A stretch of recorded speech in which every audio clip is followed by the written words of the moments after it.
What's going on, people? Back again with another video.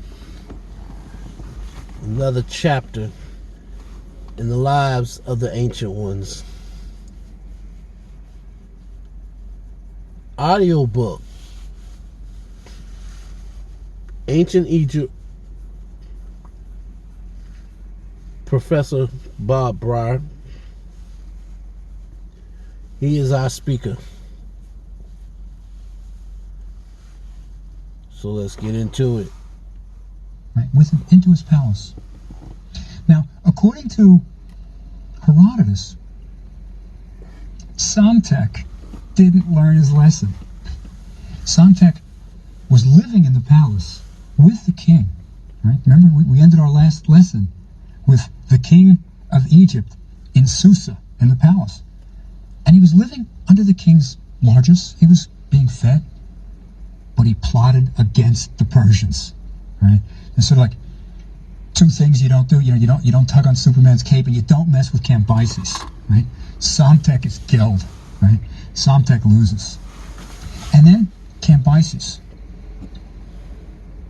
is angered by everything. I mean, there's another story where Cambyses goes into Egypt, and he's so angered that he finds the body of Amasis, the previous king, digs it up. Now it's a mummy. It's not right. It's mummified. It's not going to be just an ordinary body. The mummy is dug up, and he has his men beat the mummy with whips, and he's going to destroy the body. But Herodotus says, but the mummy was so tough because it had been mummified that he couldn't do it. So Cambyses burned it. Right? All chance of immortality is lost. So Herodotus always suggests that Cambyses is provoked. He has reason. The herald is killed. Psamtik plots against him. Interesting. I mean, Herodotus is an interesting man. Anyhow, there is a story that comes next that is just wonderful. Cambyses has heard that the Ethiopians have a table of the sun. A table of the sun. It's a legendary thing. It's a table that is placed in an open field, which has all manner of boiled meats. Now, remember, only the wealthy ate meat. This was a luxury. So, this is a table that has all manners of boiled meats. And anyone who wants can come and eat from this table. It's sort of like the free buffet, right? Ha! Only the wealthy ate meat. Really? Isn't that how it's been in modern times? Especially in poor communities? What's the cheapest thing you can buy? Most. Chicken. Most people growing up in the ghettos in America ate chicken. Chicken and a lot of pork.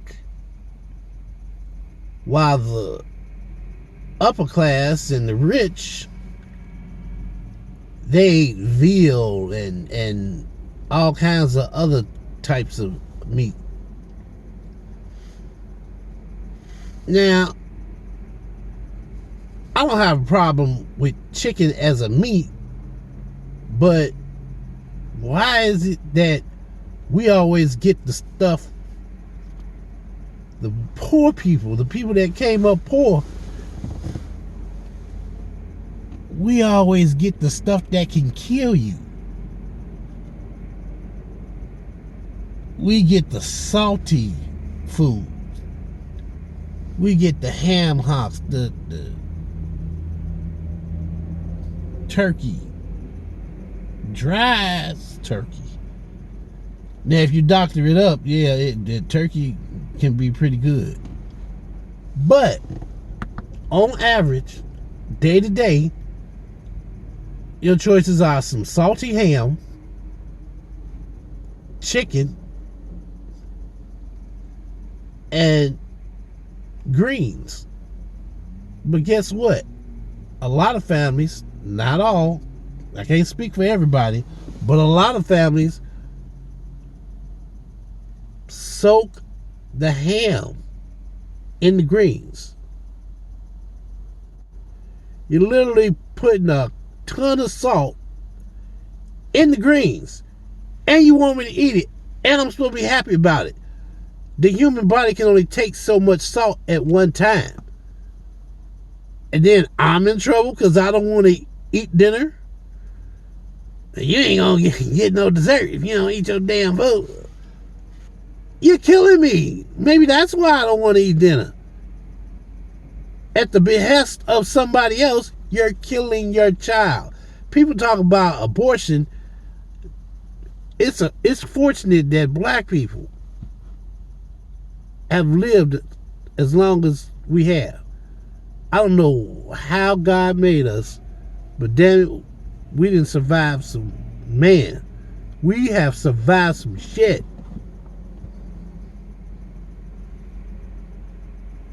And the professor is mentioning that this tray of food is something that you would only find in the homes of rich and wealthy people. Commoners didn't make enough money to afford this. It just, man, when they say nothing new under the sun,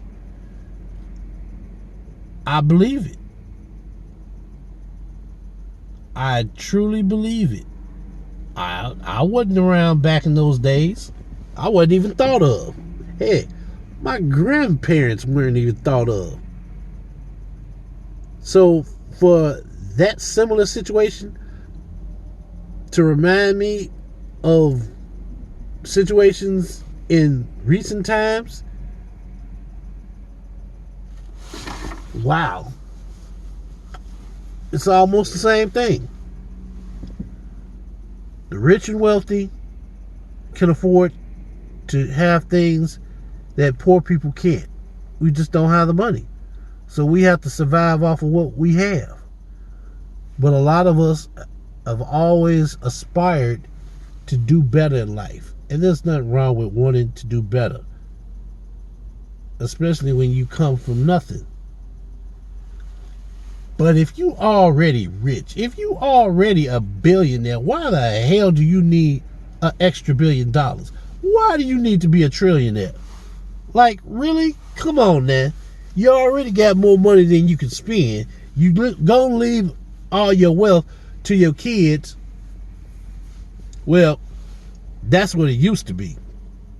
Nowadays, a lot of billionaires and millionaires, they're like, oh, hell no. You little spoiled shit. I'm not leaving you shit. You want it, you gonna earn it. They give money to charity and have all these high income divorces. But anyway, I just thought that was kind of ironic that he would mention a tray of meat that only the rich and wealthy can afford. Wow. And Cambyses wants to know about this. Is it really true that there is such a table? And he sends messengers into Ethiopia to find out if there really is such a table. And he really wants to invade Ethiopia. That's what he really wants. And these messengers are really spies. But he sends them with gifts to the king of Ethiopia. Right? Sends them with a red cloak. Right? A red cloak. Sends them with gold bangles, bracelets. Sends them with myrrh in a little alabaster casket. Right? And he sends them with wine. 4 gifts for the king of Ethiopia. And we are told even that the translators are from Elephantine Island, which is right by Aswan, the southern border. Makes sense towards the south. They reach the king of Ethiopia with these gifts. And the king is not fooled. Right off the bat, he knows Cambyses wants to invade. He knows it. And he says, this scarlet cloak, how is it made? And the men explain that it's dipped in dye. He says, you know what? Then it's a fraud. It's not really red. It's pretending to be what it isn't. And the men who dyed it, they're frauds too. Uninteresting. He asked about the myrrh. What do you use this stuff for? You know, it smells nice. He says, we use it to perfume our body. He says, well, and again, it's a fraud. It's covering up what you really smell like. Rejects it. The gold. He says, he looks at it, he looks at the bracelets and say, they look like fetters, like something you keep a prisoner in. He says, we have much stronger than this. Unimpressed. Only the wine does he like. He likes the wine. He tastes it and says, this is pretty good stuff. And then he says, tell me, how old do you people live to be? And I say, well, an old man will live to be 80. He says, we live to be 120. He says, it's a good thing you have this wine. That's probably what keeps you going to living to 80. But these messengers, supposedly, were taken to a well. Now, the well they described, they said, the water was so light that nothing would float in it. And when you washed in it, it was almost as if your body had been oiled. But these Ethiopians that drank from this well lived to be 120. I mean, so this is a kind of early myth of, you know, the fountain of youth. Well, anyway, this Ethiopian king, unimpressed by the gifts, gives them a gift for Cambyses. It's a big bow, a huge bow. Remember, you know, these people were skilled archers. It's a huge bow, and he says, here's a bow. Give it to your king, and tell him, when your men can string bows this large and use them, then maybe he can invade Ethiopia. They go back to Cambyses. They tell him. Cambyses is infuriated. Right? The nerve of him not accepting the gifts, sending back this bow, and he quickly decides on a military expedition. Oh boy. Military expedition. But he's going to divide his men. Wow. So Ethiopia, the land of Cush, the bowmen, the original archers, bumped the DC universe, bumped the archers, all this what is it, Robin Hood and his merry men. Forget all that. Forget the what's the other archer? Hell, and as much as I like Marvel, we'll throw him in there too. Hawkeye. And what's the other one? I can't remember his name. That's how bad it is. But the Cushites, the Bowmen of Africa, were the original archers. And that's why in the story he's saying, the king is saying, here's a gift for you. I'm already on it. I'm already on it. I know you want to invade my land, and you just might be able to, but it's not going to be easy. It's not going to be easy because my army is that damn good. When you can string up a bow, and the other king, he gets pissed off. But here's my point. Here's the point that I'm making with this. He sends the bow, right? The bow itself applies a sort of pressure. It exerts pressure. You load it up with that arrow, and you pull that string back, and it gets tighter and tighter and tighter, and depending on how good that bow is and how accurate the person shooting that arrow is, you can effectively hit a target from a pretty good distance away.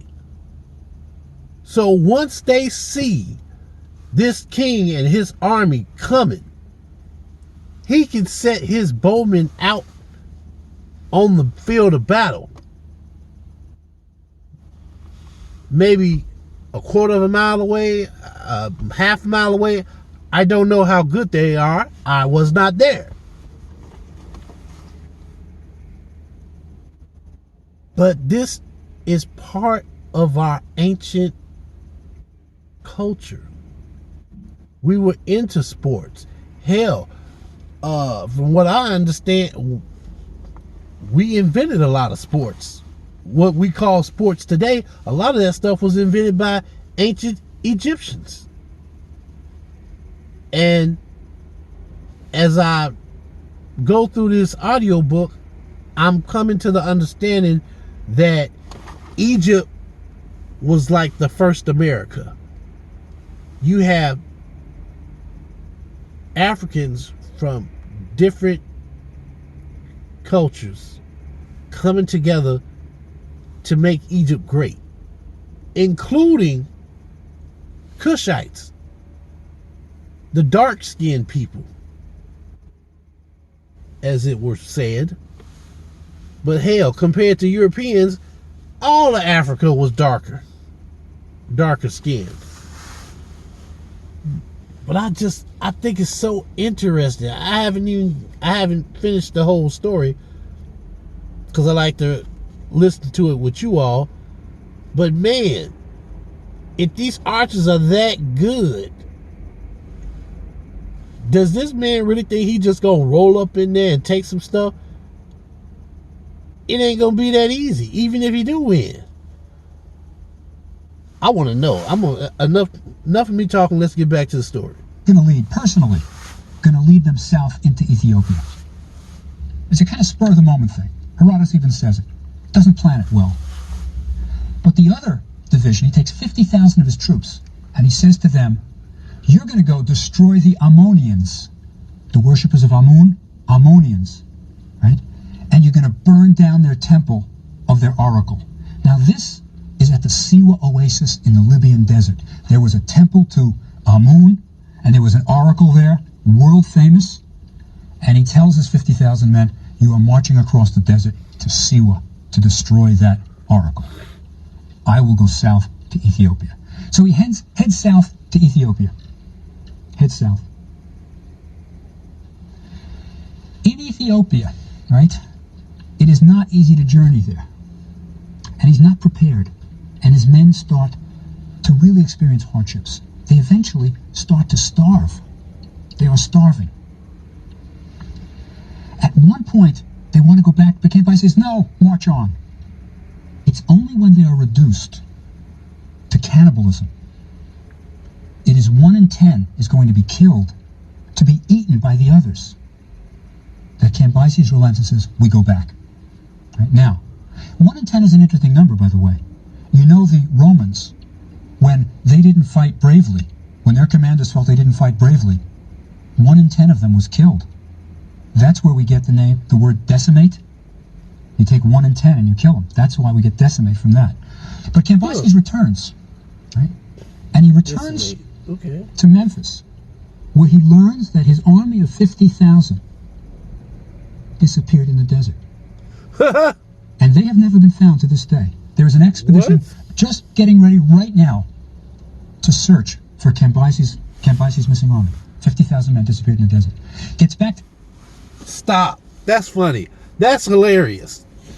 So, does anybody remember a story coming out where they found these they found these bodies in Egypt, and they were like, "Oh, this is proof that Egyptians were European. Egyptians weren't all black." Like, people fought and died. Egypt was invaded. Africa was invaded. A lot of these Europeans got killed, and their bodies weren't buried because they're not from Africa. Nobody's going to take the time to bury their enemies like that. So then, thousands of years later, you dig up all these areas, and you find that, oh, according to carbon dating, this person was from Europe. That proves nothing. That proves nothing. I just thought that was hilarious that he mentioned that. Wow. So the guy went to go square off with Ethiopia, and they didn't even make it. They didn't even make it to the battlefield because they didn't know the terrain. They didn't know the lay of the land. They didn't know how to survive. Oh, well, back home you go. Memphis learns this bad news, but also sees the Egyptians are having a festival. The Apis bull is being paraded. And he thinks they're celebrating because the army of 50,000 has been killed. He's enraged. And he asks them, what is this Apis bull? And they say, it's a god, it's a god.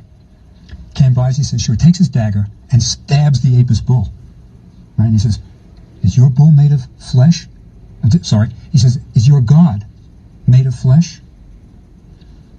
The Apis dies. Right? The Apis bull dies.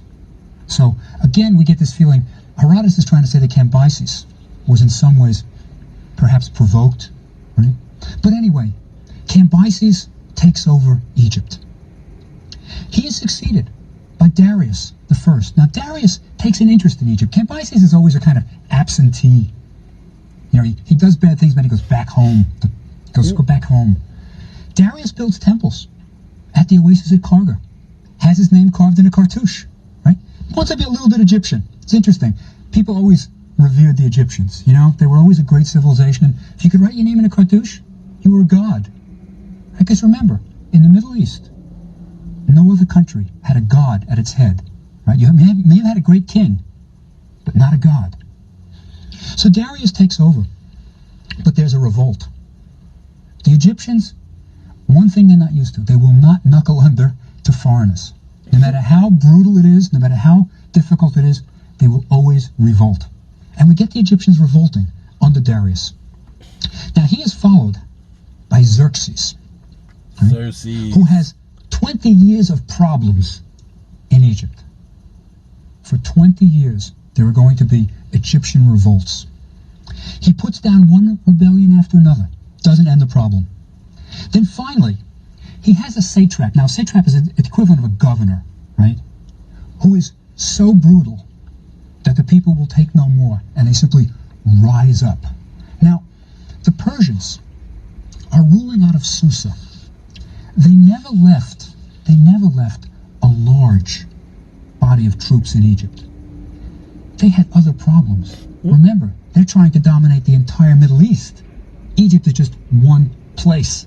So they never had a large force. And eventually Xerxes is assassinated, and he's taken over by Artaxerxes. And there's a major revolt here, led by the son of Psamtik III. Remember the guy who taken to the palace, doesn't know enough to shut up, and is killed? Well, the son of Psamtik, Inaros of Heliopolis, leads a revolt. Now the Egyptians are defeated. Inaros is killed. He's executed. But this is the beginning of the end. This is the beginning of the end. The Persians have worries on other borders, and the Egyptians now see they're weakening.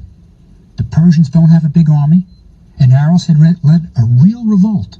A real revolt.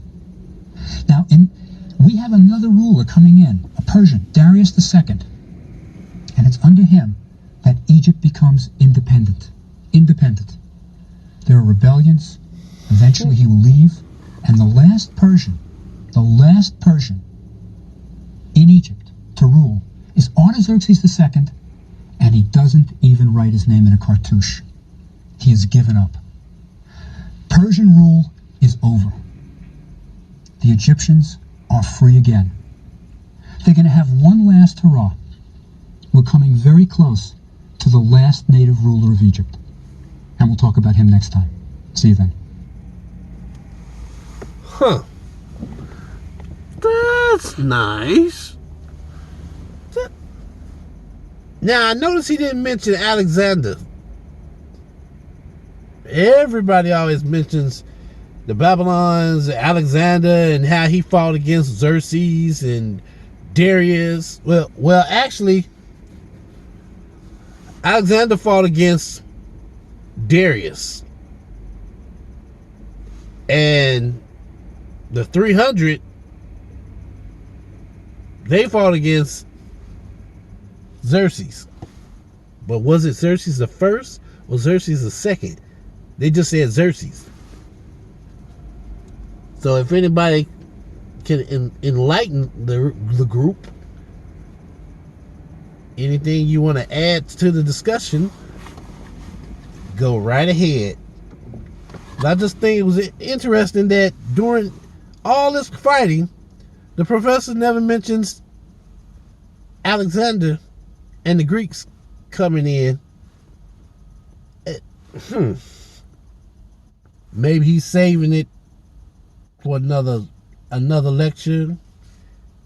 Maybe it didn't actually happen the way we were told. But we'll find out in the next installment of Ancient Egypt. Until then, be safe. I'll talk to you later.